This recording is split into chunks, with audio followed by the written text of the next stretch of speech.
Barack Obama gave his final speech as U.S. president on Tuesday. And with just days until he steps aside, a new poll has been released showing how successful Americans consider his presidency to have been. And while a third of respondents said Obama managed to deliver on his promises from his campaign, two-thirds think he failed. 40% still believe he tried. And looking back at Obama's 2 terms in office, here's RT correspondent Caleb Mopan. When Barack Obama ships out on January 20th, it looks like he'll be leaving with the same kind of bombastic fanfare with which he came in. Check out the White House YouTube. To me, he would be a Jackie Robinson in politics from my standpoint. I compare him to Jackie Robinson, the first African-American Major League Baseball player. Well, at a few key moments when Obama stepped up to the plate, he hasn't exactly hit home runs. Clear-eyed, we can understand that there will be war and still strive for peace. Peace award in hand, Obama went on to topple the government of Libya and then fund rebels to tear apart Syria. He inherited 2 wars, but now the United States has ops in Iraq, Afghanistan, Syria, Somalia, Pakistan, Cameroon, Uganda, and Yemen.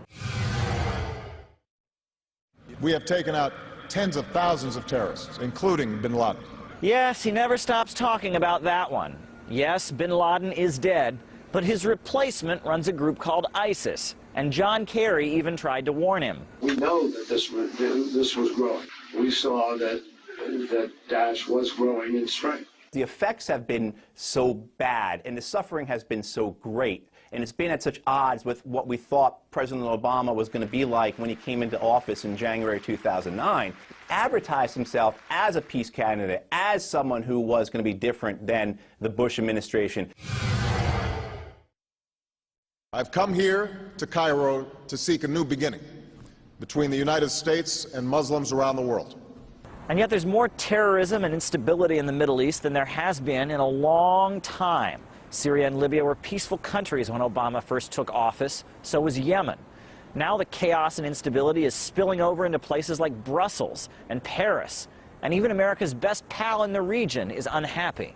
Israel hopes that the outgoing Obama administration will prevent any more damage being done to Israel at the UN in its waning days. We have it on absolutely incontestable evidence that the United States organized, advanced, and brought this resolution. I committed to resetting the relationship between our 2 nations, to deepen Russia's integration into the global economy. Funny, given that Obama's parting gift has been new sanctions on Russia in response to unproven allegations of election meddling. Now Obama is attacking his successor for saying roughly the same kinds of things that he said when he first took office. But on to the home front. It is where our union grows stronger.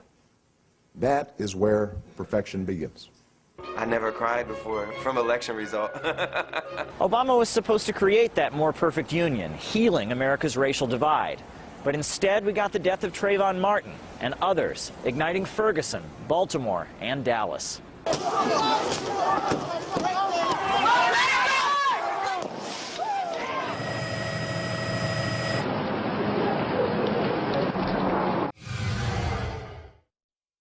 So with crime and poverty up, and 9 out of 10 American voters concerned about racial tension, and their country involved in more conflicts than when Obama came in, a lot of Americans are waiting for this moment. Obama out. Caleb Mopan, RT, New York. So it may be on its way out, but the Obama administration is making a last push for peace in the Middle East. Secretary of State John Kerry is headlining a special conference on the issue in Paris, although Israel is boycotting it. That story after the break.